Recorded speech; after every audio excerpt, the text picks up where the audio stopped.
Hello viewers, Assalamu alaikum.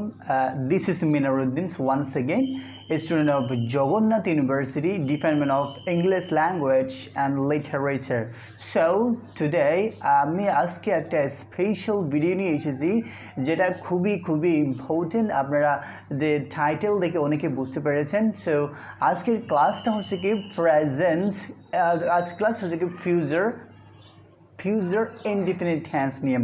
So আমরা অনেকেই spoken করার সময় আমরা ভালোভাবে কথা বলতে পারি না, বা অনেকগুলো টেন্স আছে আমরা ভুলিয়ে পেলে কোনটা কোন টেন্স হবে, কোনটা কোথায় হবে। So we D not know clearly. So আজকে আমি অনেকগুলো টেন্সের মধ্যে আজকে একটা টেন্স নিয়ে কথা বলবো, সেটা হচ্ছে কি ফিউচার ইনডিফিনিট টেন্স। সো আমরা কীভাবে বুঝবো যে এটা ফিউচার ইনডিফিনিট টেন্স? আমি আরও একটু সহজ করেভাবে বোঝাতে যাচ্ছি আপনাদেরকে। দেখেন, কোনো বাংলা সেন্টেন্সের শেষে একটা উদাহরণ দেখেন আগে, আমি তাকে আনবো। শুনেন, যদি কোনো বাংলা সেন্টেন্সের শেষে যদি ব, বে, বা ভ্যান, যদি কোনো বাংলা সেন্টেন্সের শেষে যদি ব, বে, ভা, ভ্যান থাকে, তাহলে সেটা হবে কি প্রেজেন্ট, সেটা হবে কি ফিউচার ইনডিফিনিট টেন্স, সেটা হবে কি ফিউচার ইনডিফিনিট টেন্স। তো আমরা অনেকেই জানি ফিউচার ইনডিফিনিট টেন্সের যে স্ট্রাকচারটা আছে সেটা আমরা অনেকেই জানি, কিন্তু আমরা যে ফিউচার টেন্সে সবসময় কী হবে, উইল অথবা শ্যাল হবে, শ্যাল হবে। কিন্তু আমরা শ্যালটা ইউজ করি না এখন, অনেকে আমরা দেখা যায় শ্যালটা ইউজ করা হয় না, এখানে উইলটাই সবসময় ইউজ করা হয়। শ্যালটা একটু বনা এরকম সম্ভাবনা কম, আমরা ম্যা যেমন ইউজ করি, আমরা যেমন কি উই মে গাও, আমরা যেতেও পারি না যেতে পারি, তাহলে শ্যালটাও সেই একই রকম। আমরা যাবো অথবা না যাবো, যেমন কি আমি ভারী যাব, আই শ্যাল গাও, আমি ভারী যাব, অথবা আমি যেতেও পারি না যেতেও পারি। কিন্তু আমি যদি উইল দিয়ে বলি আই উইল গো, তাহলে আমি অবশ্যই যাব। সো ওই জন্য উইলটা ব্যবহার করা হয় সব ক্ষেত্রে। সো উইলটাই দিয়ে ইউজ করবেন আপনারা। তো আমি এখানে কতগুলো কী লিখছি, সেন্টেন্স লিখেছি। তার আগে আমি যে স্ট্রাকচারটা আছে সেটা একটু রিমাইন্ড করে দিতে চাই ইউ পিপল। দেখেন, প্রথমে কী হবে, সাবজেক্ট হবে, তারপর কী হবে, উইল অথবা শ্যাল হবে। সো উইল ইউজ করা সবার জন্য কী হবে, ব্যাটার হবে। তারপর কী হবে, ভার্বের যে বেস ফর্মটা আছে, সেটা প্রেজেন্ট ফর্মটা আছে, সেটা কী হবে, ইউজ করতে হবে। দেন আদার্স, এবং অন্যান্যগুলো বসে যাবে। এই যে বাংলা সেন্টেন্সগুলো লিখেছি, এগুলো একটু দেখে নেবেন। আমি তাকে আনবো, এই সেন্টেন্সের শেষে দেখেন, এই বাক্যটির শেষে দেখেন কি আছে, লাস্টে তো কি আছে, ব আছে। আমাদের চিহ্ন কী ছিল, কোনো সেন্টেন্সের শেষে যদি ব, বে অথবা কি ভ্যান থাকে, তাহলে সেটা হবে কি ফিউচার ইনডিফিনিট টেন্স। দেখেন শেষে কি আছে, ভ আছে, তাহলে এটা আমাদের অবশ্যই হতে হবে কি, এটা কি ফিউচার ইনডিফিনিট টেন্স। তাহলে কি হবে, আই উইল ব্রিং হিম, আনা ইংলিশে থেকে brain, I will bring him. দেখেন, তারপর দেখেন এখানে কি আছে, সাবজেক্ট আছে, সাবজেক্ট বসেছে, তারপর কিন্তু উইল বসেছে, তারপর ভার্বের বেস ফর্মটা বসেছে, তারপর কি হিম বসেছে, অবজেক্ট ফর্ম এটা বসেছে। সো আরও দেখেন এখানে লিখেছে, আমি সে অনুষ্ঠানে যাবে, এখানে কি আছে, ভে আছে, তাহলে এটা কি future indefinite tense. She will go to function. She will go to function. সে কোথায় যাবে, সে ফাংশন অনুষ্ঠানে যাবে। She will go to function. She will go function. অথবা she will go function, whatever you say. দেখেন, আমি চাকরি করব, ব আছে, তাহলে কি হবে, I will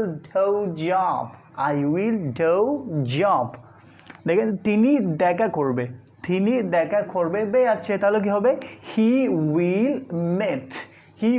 মিট, সে আমার সাথে দেখা করবে, he will meet with me হবে না, এখানে কি হবে, মি হবে। কেন মিটের পরে প্রিপোজিশন হয় না, অনেক কিছু কতগুলো ব্যতিক্রম আছে, সেগুলো অনেক, কিন্তু 95% ক্ষেত্রে মিটের ক্ষেত্রে কি হয় না, প্রেপোজিশন হয় না।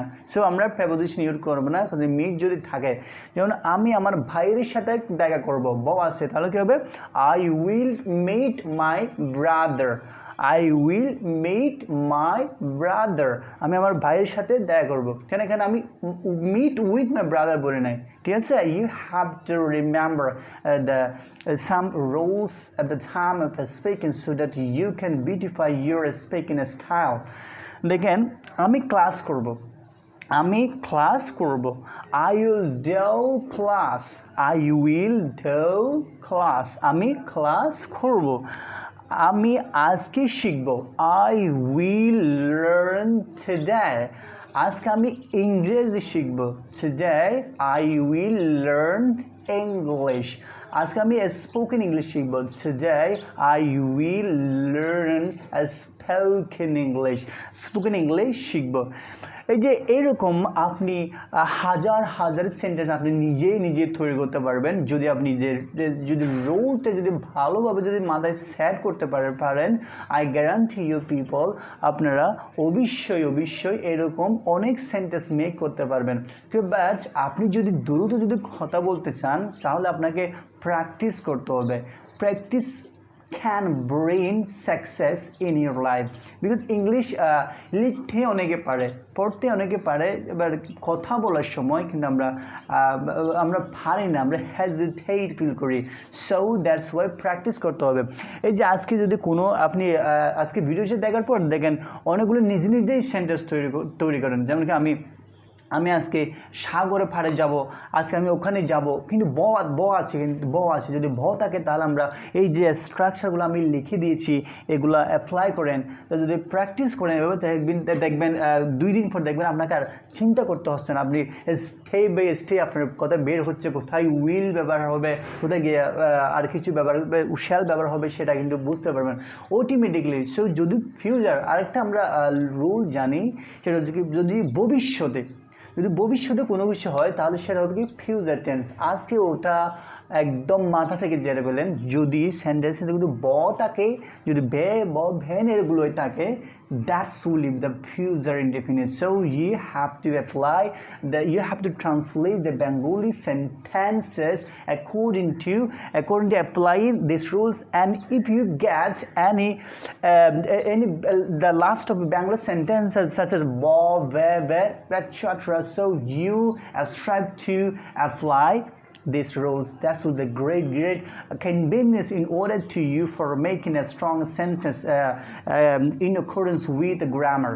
So remember you people, তাহলে আপনি যদি এগুলো যদি প্র্যাকটিস করেন তাহলে আপনি অনেক দূরে এগিয়ে যাবেন। সো আজকে যদি আমার এই ভিডিওটা যদি ভালো লাগে তাহলে আমার চ্যানেলটা সাবস্ক্রাইব করেন, আমার পাশে থাকেন, এবং যে সাবস্ক্রাইব পাশে যে লাল বাটন আছে একটা বেল আইকন আছে, so you can press it and so that whenever I will make এবং আমি নতুন ভিডিও আপলোড করবো সো দ্যাট আপনি পেয়ে যেতে পারেন। So thank you very much for enjoying today's video and having with me. Thank you.